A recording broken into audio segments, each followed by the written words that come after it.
কর্মনাশা সর্বনাশা বন্ধের প্রতিবাদে বৃহস্পতিবার বালুরঘাট বাসস্ট্যান্ড চত্বরে পিকেটিং কর্মসূচি পালন করল সহ তৃণমূল ছাত্র পরিষদ। সংগঠনের পক্ষ থেকে জানানো হয়, বিভিন্ন দাবিকে সামনে রেখে এই কর্মসূচির আয়োজন করা হয়। এদিনের পিকেটিং কর্মসূচিতে নেতৃত্ব দেন সহ তৃণমূল ছাত্র পরিষদের দুই জয়েন্ট কনভেনার সুরাত শাহ এবং সৌরভ সরকার। তাদের নেতৃত্বে সংগঠনের কর্মী সমর্থকদের বাসস্ট্যান্ড চত্বরে অবস্থান নিয়ে প্রতিবাদ জানান।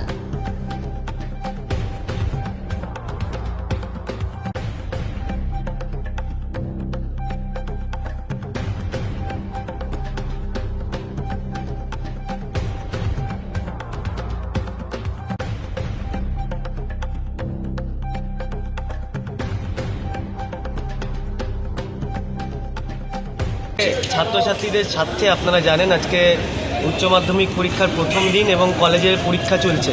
হিলি কলেজে পরীক্ষা পড়েছে, বালুরঘাট কলেজে পরীক্ষা চলছে। আজকে ছাত্রছাত্রীদের স্বার্থে যে কর্মনাশা সর্বনাশা বন বামফ্রন্ট রেখেছে, তার বিরুদ্ধে আজকে আমরা পথে নেমেছি এবং যাতে বাস পরিষেবা সক্রিয় থাকে তা আমরা সকাল থেকে আমরা নজরদারি রাখছি, যারা কোনো রকম গণ্ডগোল তারা না পাকাতে পারে এবং ছাত্রছাত্রীরা যাতে সুষ্ঠুভাবে পরীক্ষাটা দিতে পারে তার সুবিধার্থে আজকে বালুরঘাট শহর তৃণমূল ছাত্র পরিষদ গোটা বালুরঘাট জুড়ে ছড়িয়ে ছিটিয়ে রয়েছে যেন ছাত্রছাত্রীরা পরীক্ষাটা দিতে পারে এবং বাস পরিষেবা যেন সুষ্ঠু থাকে।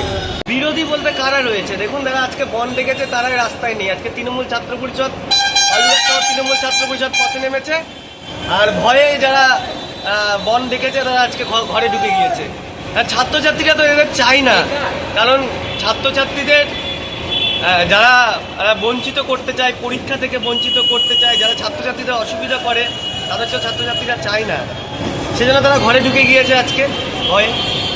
জয়েন্ট কনভেনার, বালুরঘাট শহর তৃণমূল ছাত্র পরিষদ।